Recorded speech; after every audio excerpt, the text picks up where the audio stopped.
The interesting thing about wisdom is that it's not true and right for all time. When you think about wisdom, 400 years ago, we believed that the earth was the center of the universe. Our science, our philosophies, our writing, our literature came out of that belief that we had, that the earth was the center of the universe. Copernicus comes along and puts some new information on the table, and all of a sudden we realize that the earth is not the center of the universe. The sun is. Science changes, religious thought changes, philosophy changes, our writings change. Suddenly we reposition ourselves in the universe. Next generation will bring new information, new ways of working, and along with that goes a new wisdom, if you like. And that's really what I'm going to explore with you as we go through today. So let me tell you, the way I want to do it is to talk about generational theory. Then what I'm going to do is have some fun with it. So let me just unpack the theory in about 2 or 3 minutes, just so that you understand what it is, and then we'll have some fun and we'll work with it. The theory is built on 2 very simple premises, if you like. The first one being that by the time all of you in this room were 10 years old, your value systems were in place, done and dusted. Most parents in the room know this. You've read it in a parenting book, you've been to a meeting at a school, your pediatrician, your psychologist, someone's told you, you have 10 years with your children, value systems done and dusted. Frightening, frightening prospect. Of course, it's not as scary as the parent who only finds this out when their child is 11. That can devastate you. I was talking to a child psychologist the other day, and she said that 6 is the new 10, in her opinion. Our children are developing at such a rapid pace that what was 10 for us is 6 now for your children. And those of you with those little terrors that run around know this. Your children are developing very quickly. We go to them increasingly for all kinds of help, especially digital, but they are growing up very quickly, and their value systems are forming. The second thing that the theory looks at in the last 100 years from a global perspective. If you go back past 100 years, you're going to have to look regionally. So it falls apart globally the closer you get back to 100 and on. But it suggests that in the last 100 years, the human race globally has had a very peculiar event that's begun to happen. And it's this. We've had local events with a global impact. The world has changed. We have a tsunami off the coast of Japan. And the world is very interested in what happens. The way that we do energy right around the world will change because of a tsunami in Japan. A fairly small country. It's fairly significant economically and technologically, but again, we could do without Japan if we really had to, and yet we were focused on what was going on there. You could argue that the economic crisis that we're all struggling out of and wondering about second dips was started in a particular part of the world by a couple of idiots. The entire world was engulfed with the problems that came out of that crisis, those bad decisions. And you go back and you see the London bombings, 4 bombs in the London transport system. London is difficult to find. England is difficult to find on a globe. London is almost impossible if you don't know where England is. And yet our lives are changed by that event. But it's a general theory then that suggests that because children, while their value systems were being formed, grew up in a particular world, particular stories were fed to them, particular events happened around them, they developed a similar value system. And if that's true, then that becomes very vital for us. Because if we can understand someone's value system by their age, we can understand their worldview. Your worldview is built on top of your value system. So you understand how they feel about careers, relationships, studying, politics, investing money, medical aid. All of these things that you're going to think about in the next few days, all of these are impacted by people's worldviews. One of the reasons you're even thinking about this topic is because there has been a worldview shift. How do we gain the attention of today's young people? Why are we not gaining it? Their worldview has shifted.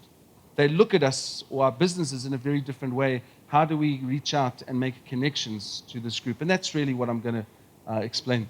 So I'm going to start with the oldest generation that is still active in the business sector today, formal business sector. I need to start with them because it's context. Because even though many of them have exited, or most of them, and there are very few left, their footprint is still inside of our businesses. This is a generation called the silent generation. Simply because they grew up in a world where children should be seen and not heard. The Great Depression. The Great Depression, by the way, makes what we're going through now look like a speed bump. What we're going through now is nothing compared to the Great Depression. Generations that lived through the Great Depression are laughing at what this is. This is not a crisis for them at all. It's a minor cash flow issue, but it's certainly not a crisis compared to what they have lived through. World War II was another big event. And there were other big events, but it led to a set of core values that looks like this. A generation that are dedicated. They don't make decisions easily, but when they do, it's for life. If they started banking at Standard Bank, they will die banking at Standard Bank. They put duty before pleasure. This is a generation that when they got out of school, if they were lucky to go and study further, they did, but most didn't. They got a job. and they were committed to that company. Remember that advice? Get a job in a large company, start at the bottom and work your way to the top. That was the advice that was given to children coming through in this era and the following generation as well, but doesn't work for today's young people. And again, you can see a worldview that begins to shift just in that. Let me quickly play out respect, because that's an interesting one. Because we see this all over the place. This is a generation that believe in positional respect. Respect based on position. If I meet you and you're the bank manager, the dominee, the postmaster general, the lawyer, the doctor, instant 100% respect based on your title alone. Don't know you, don't know how you got that title, but instant 100% respect. And so you understand a world that's built by this generation. You look inside of your business and you see some of the values. You think about your brand as a business and you think about the impact this generation has had on this stamp that they've had, because it's still there somewhere. For some of you it's large, for some of you it's small, but it's there. And you understand some of where it comes from. Baby boomers. If you've not heard this term, I'm sure you have, but they were called baby boomers simply because they were a product of World War II. Dad had been away at the war, came home, hadn't seen mom for a while, no television back then. And more children were born in this era than any era in human history. It was unprecedented. There was an explosion of children. Born during a time of grand visions. JFK, 1962, before the American people in the world. Before the end of this decade, we will put a man on the moon and bring him safely back to Earth again. Can you imagine baby boomer children walking out that night? In South Africa, they weren't watching on the TV. They were listening on the early iPod. I think it was a wireless iPod. They called it a wireless. Very forward thinking back then. But they would have walked out as children that night, July 1969, looked up at the moon. And of all the things that would have gone through their minds, this is the seed that would have been planted for baby boomers. If we can put a man on the moon, we can do anything. And so it's not surprising then that there's a set of core values for boomers. They're idealistic. Boomers believe if there is a problem, then there is a solution to the problem. You just need enough money, time, and people to throw at it. They understand image, dark suits, bright ties, branding, marketing, PR. No one did it like boomers did until they arrived. Do you know that baby boomers were the first people to put clothing labels on the outside of their clothes? No one had done that before. And the thinking was this: why wear Armani or Carducci if nobody knows it's Armani or Carducci? And so the labels came out. Today's young people have taken it to a whole new level. On the weekend, jeans around their knees, you can even see the brand underpants that they are wearing. Optimistic and team-orientated. The team orientation, by the way, is interesting because boomers got this from schools. Schools were not ready. They had not done the demographic research. Suddenly they arrive in grade 1 and schools are in crisis. They had not seen the numbers. And around the world, schools, governments are scrambling because there are too many children. And so they're building new schools, training more teachers, but it's a longer-term process. It's not a quick solution. So in the meantime, the quick solution is they put a new word on report cards around the world. A new word to mark and grade baby boomers because you have to incentivize behavior. And you know what the new word is? It's this: cooperation. You boomers in the room are the first group of children to be measured on your ability to cooperate. Not because it was important for you, because it was important for the teacher. Will you cooperate while I deal with this side of the class? Will you cooperate while I deal with this side of the class? But boomers have brought this into the workplace. The first thing they did when they got into power was they flattened the offices. That's why we have open plan. It's this. They stand in the pause areas drinking their coffee going, look, people, they're cooperating. But what they don't know is today's young people cooperate in a very different way. And yet boomers want this cooperation and teamwork, but it's very different. It's cooperation differently.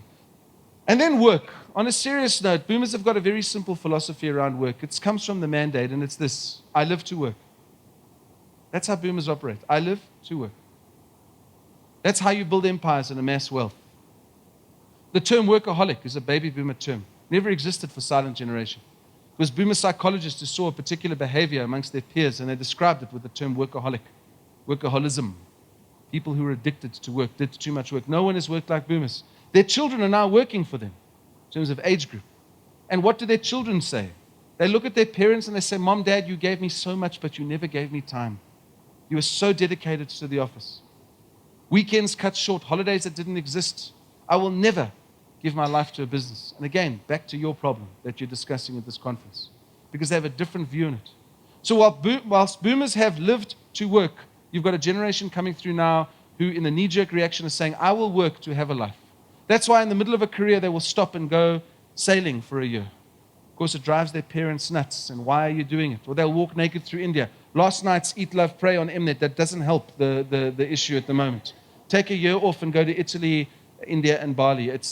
These are the things this generation does. I work to live. Again, it's a worldview issue. No wrong or right, it's just a worldview issue. Let's quickly move on to the next generation. I have about 8 or 9 minutes to go. I just wanted to look at the shift and change. If we had to go to boomers and ask them of the change in the next, or in the last 20 to 30 years, what would they say about today's young people? For baby boomers, man landed on the moon. For Generation X, the next generation, the space shuttle explodes. For boomers, Charles and I get married.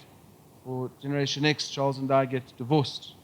There are these contrasts, this world. June 16, 1976, the Berlin Wall crumbles. Tiananmen Square, a world in political instability. Governments are cracking, a nuclear threat all around the world. The advent of computers, 1976, the September Computer Show. Steve Jobs and Steve Wozniak launched the first Apple. So they grow up with computers. A very different world, and this generation grows up, and the seed that's planted as they're growing up in this chaos, in this mess. Think about it. This is the first generation to know how the world will end. We always wondered, would the earth spin off its axis, the sun blow up or burn out? No. One drunken general in America or Russia pushes a button and we're destroyed 14 times over. Human beings can destroy us. How do you process that as a child? In the back of their minds, this is the seed that's planted. We will not die of old age. Not because they'll be reckless, because the world has been reckless. So they get into companies. Why are you battling to retain them? Because it takes too long to get where they need to get to.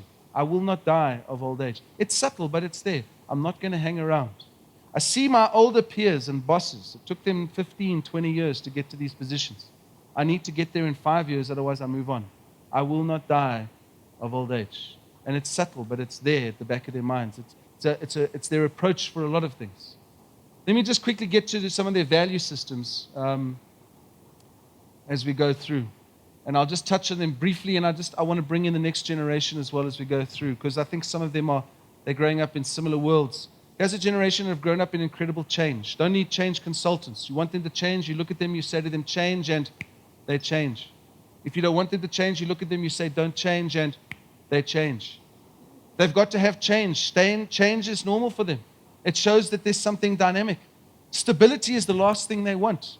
That's what their parents and grandparents wanted out of the war and the depression. Here's a generation who are frustrated. They've been here for 3 weeks. I'm working here for 3 weeks. I'm in the same seat.